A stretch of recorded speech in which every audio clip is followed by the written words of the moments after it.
बिस्मिल्लाहिर्रहमानिर्रहीम अस्सलाम वालेकुम। Second year biology chapter 2 support and movement का लास्ट टॉपिक है लोकोमोशन। लोकोमोशन क्या है? लोकोमोशन कहते हैं जब कोई ऑर्गेनिज्म एक जगह से दूसरी जगह मूव करे, इन शॉर्ट अपनी पोजीशन चेंज करे, तो इसको लोकोमोशन कहा जाता है। लोकोमोशन को हम डिफाइन कैसे करेंगे? It is ability of an organism to change its position, या it is ability of an organism to move from one place to another. तो यहाँ आपकी बुक में लोकोमोशन एक्सप्लेन की गई है पहले प्रोटोजोन्स में, और उसके बाद लोकोमोशन एक्सप्लेन की गई है इनवर्टिब्रेट एनिमल्स में।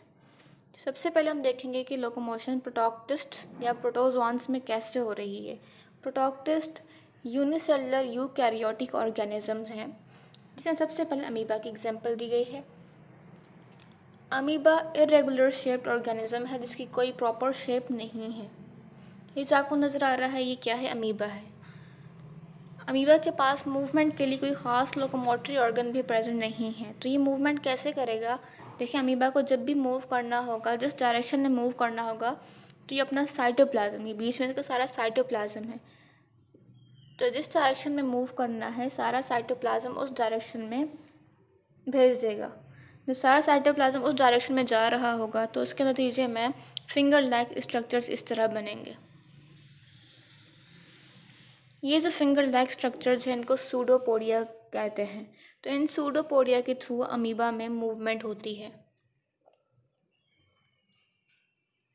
सूडो का मतलब है फॉल्स, पोडिया मीन्स फीट, तो फॉल्स फीट हैं, टेम्पररी स्ट्रक्चर्स हैं, परमानेंट नहीं हैं। जब अमीबा यहाँ पहुँच जाएगा तो ये स्ट्रक्चर्स ख़त्म हो जाएंगे और उसके बाद फिर जिस डायरेक्शन में मूव करना होगा उस डायरेक्शन में बनेंगे। अमीबा का जो साइटोप्लाज्म है इसके दो पोर्शन हैं, एक बाहर वाला है जिसको एक्टोप्लाज्म कहते हैं और एक अंदर वाला है जिसको एंडोप्लाज्म कहेंगे। ये जो एक्टोप्लाज्म है जो बाहर प्रेजेंट है ये फ्लूइड लाइक है, इसको सोल कहा जाएगा, और अंदर वाला जो एंडोप्लाज्म है वो जेली लाइक है और इसको जेल फॉर्म कहा जाएगा। तो कहा जाता है कि अमीबा की मूवमेंट इस सोल और जेल की कन्वर्जन से होती है। सोल जेल में कन्वर्ट होता है, जेल सोल में कन्वर्ट होता है, अमीबा में मूवमेंट होती है, इसमें सूडोपोडिया बनते हैं।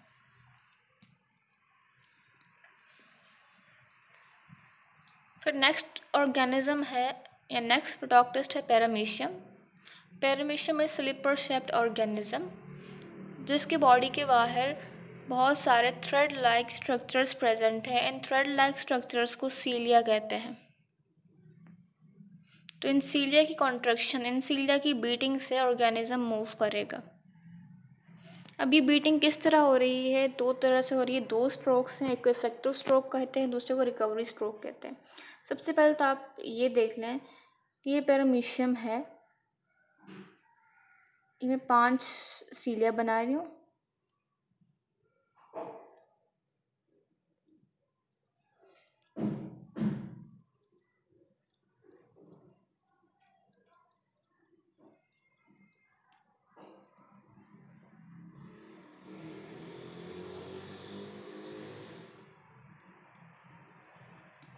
और ये 4 का सेट बना रही हूँ, उसके बाद फिर 5 का सेट, फिर 4 का सेट। इस तरह होगा क्या कि जब पहले कॉन्ट्रैक्शन होती है तो ये पहले 5 ये सीलिया कॉन्ट्रैक्ट करते हैं, उसके बाद फिर ये 4 का सेट कॉन्ट्रैक्ट करेगा। सारे सीलिया एक साथ कॉन्ट्रैक्ट नहीं करते, पहले सारे 5 जो सेट वाले हैं वो कॉन्ट्रैक्ट करेंगे, उसके बाद 4 सेट्स वाले कॉन्ट्रैक्ट करेंगे।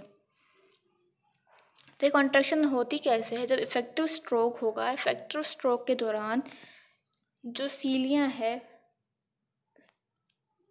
ये कॉन्ट्रैक्ट करेगा, कॉन्ट्रैक्शन से ये बैकवर्ड मूव करेंगे, बैकवर्ड जब ये मूव करेंगे तो ऑर्गेनिज्म आगे मूव करेगा रोटेट होकर। ये हो गया इफेक्टिव स्ट्रोक। रिकवरी स्ट्रोक में क्या होगा कि वो सीलिया अपनी ओरिजिनल पोजीशन पे वापस आ जाएंगे। इसी तरह उसके बाद 4 के जो सेट है वो कॉन्ट्रैक्ट होंगे, जितने भी पूरी बॉडी में प्रेजेंट हैं, फिर 5 के सेट्स कॉन्ट्रैक्ट होंगे। इस तरह कॉन्ट्रैक्शन से पैरामीशियम आगे मूव करता है। पैरामीशियम याद रखिए बिल्कुल स्ट्रेट मूवमेंट शो नहीं करता है, जिगजैग मूवमेंट शो करेगा। फिर थर्ड प्रोटोक्टिस्ट है यूग्लिना। यूग्लिना में लोकोमोटरी ऑर्गन फ्लैजिला है, तो जो है मूवमेंट हो रही है फ्लैजिला से, फ्लैजिला की हेल्प से, इसको फ्लैजिलरी मूवमेंट कहा जाएगा। फ्लैजिला और सीलिया सिमिलर हैं, डिफरेंस क्या है कि सीलिया जो है स्मॉल थ्रेड्स हैं और बहुत सारे हैं, फ्लैजिला लॉन्ग थ्रेड है और ये कम 1, 2 या 3 प्रेजेंट होते हैं ऑर्गेनिज्म की बॉडी पे। तो जो सीलिया वो फ्लैजिला बीट करेंगे, फ्लैजिला की बीटिंग से ये ऑर्गेनिज्म फॉरवर्ड मूव करेगा। यहाँ पे भी जो मूवमेंट है इसकी ये बिल्कुल स्ट्रेट नहीं है, ये जिगजैग मैनर में आगे मूव करेगा। प्रोटॉक्टिस्ट के बाद अब लोकोमोशन है एनिमल्स में, जो इनवर्टिब्रेट्स एनिमल हैं। सबसे पहले है जेलीफिश। जेलीफिश फाइलम नाइडेरिया से बिलोंग करती है। जेलीफिश का स्ट्रक्चर देखें तो जेलीफिश में अम्ब्रेला शेप्ड स्ट्रक्चर प्रेजेंट है, इसको बेल कहा जाता है।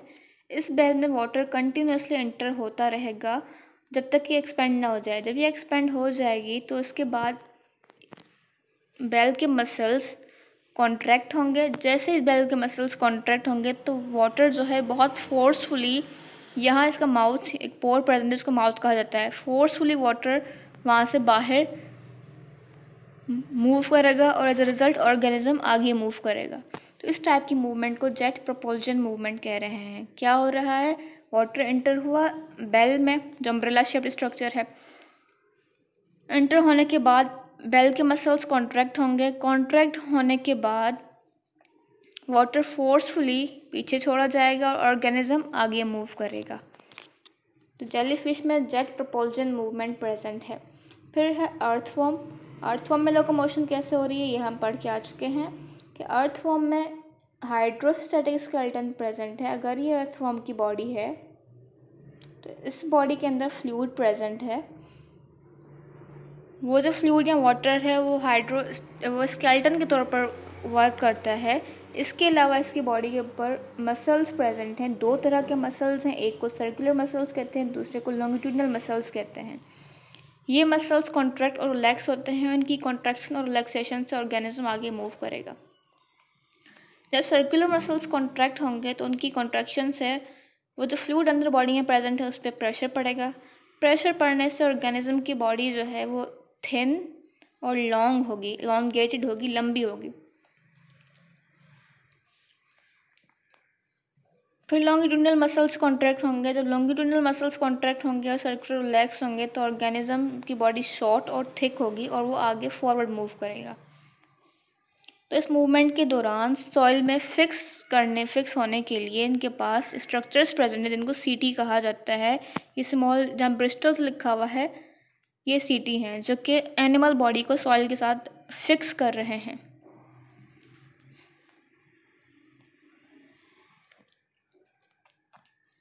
फिर है locomotion in snail. Snail phylum Mollusca से बिलोंग करता है और स्नेल के पास लोकोमोटरी ऑर्गन है, इट इज़ कॉल्ड फुट।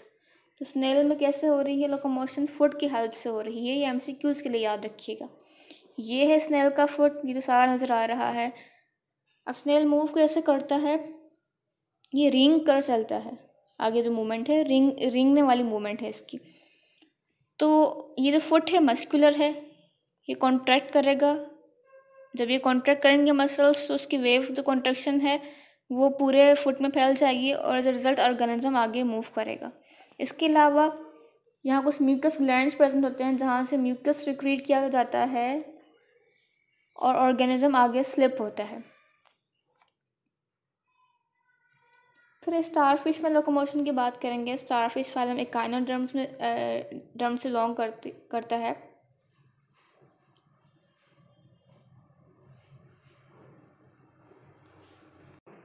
फिर नेक्स्ट है locomotion in starfish. Starfish belongs to phylum Echinodermata. Starfish में लोकोमोटरी ऑर्गन क्या है, ट्यूब फीट है। याद रखिएगा, स्नेल में फुट है, यहाँ पे क्या है, ट्यूब फीट है। और इसको कंट्रोल कौन कर रहा है, वाटर वेस्कुलर सिस्टम। अब स्टारफिश में बीच में ये जो आपको रिंग नज़र आ रही है इसको सेंट्रल डिस्क या रिंग कैनाल कहा जाता है। इस रिंग कैनाल के बाद 5 आर्म्स प्रेजेंट हैं। 1, ये 2, 3, 4, 5 आर्म्स हैं। इन आर्म्स को रेडियल कैनाल कहते हैं। रेडियल कैनाल में ये स्ट्रक्चर्स प्रेजेंट हैं, इस तरह के बहुत सारे स्ट्रक्चर हर आर्म में हैं। इन स्ट्रक्चर्स को ट्यूब फीट कहा जाता है। अब यहाँ एक पोर प्रेजेंट है। स्पोर के थ्रू वाटर एंटर होता है रिंग कैनाल में। रिंग कैनाल में वाटर एंटर होने के बाद एंटर होगा रेडियल कैनाल्स में, इन पांचों में। और इन पांचों में ट्यूब फीट प्रेजेंट है तो ऑब्वियस सी बात है वाटर इन ट्यूब फीट में भी जाएगा। तो ट्यूब फीट की दो पार्ट,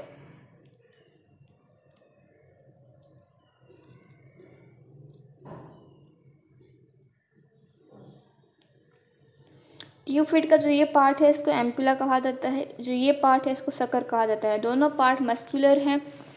जब पानी ट्यूब फीट में एंटर होगा, सबसे पहले एम्पुला में आया, एम्पुला कॉन्ट्रैक्ट करेंगे, इनकी कॉन्ट्रैक्शन से वाटर एंटर होगा एम्पुला से सकर में।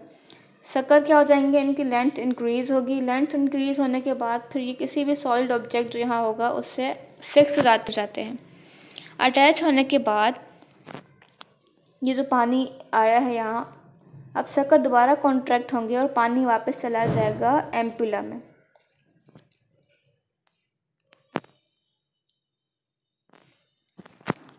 जैसे वाटर एम्पुला में मूव होगा तो यहाँ से जो इसकी ग्रिप है इस सॉलिड ऑब्जेक्ट से ये ख़त्म हो जाएगी और ऑर्गेनिज्म आगे मूव करेगा। तो क्या है, ampulla contract water in tube feet forces them to lengthen and sucker become attach to an object. जब एम्पुला कॉन्ट्रैक्ट होगा तो वाटर मूव करेगा सकर में और सकर की लेंथ क्या होगी, इंक्रीज हो जाएगी और किसी ऑब्जेक्ट से अटैच हो जाएगा। फिर जब सर्कल्स कॉन्ट्रैक्ट होंगे तो वाटर आएगा बैक इनटू एम्पुला और ट्यूब फीट फ्लैसिड हो जाएंगे क्योंकि उनमें से वाटर निकल चुका है। इट लूजेस ग्रिप, इनकी ग्रिप खत्म हो जाएगी उस सॉलिड ऑब्जेक्ट से। वो रॉक भी हो सकता है, कुछ भी हो सकता है, और स्टारफिश आगे मूव करता है। इसके अलावा स्टारफिश को स्विमिंग में हेल्प करने के लिए आर्म्स प्रेजेंट हैं। फिर लोकोमोशन इन कॉकरोच। कॉकरोच फाइलम आर्थ्रोपोडा से बिलोंग करता है। कॉकरोच में लोकोमोशन के लिए यहाँ एक्सोस्केलेटन प्रेजेंट है और एक्सोस्केलेटन यहाँ सिंगल प्लेट में प्रेजेंट नहीं है, इसमें बहुत सारे जॉइंट्स प्रेजेंट हैं। तो वो जॉइंट्स, एक्सोस्केलेटन और मस्कुलर सिस्टम जो है कलेक्टिवली हेल्प करते हैं कॉकरोच को फास्ट और स्विफ्ट मूवमेंट में। ये भी हम एक्सोस्केलेटन में पढ़ के आ चुके हैं कि जॉइंट्स को एक्सोस्केलेटन से कनेक्ट किया हुआ है with the help of muscles, और यही मसल्स क्या कर रहे हैं, इनको मूवमेंट में हेल्प करते हैं। This is how locomotion occurs in invertebrates.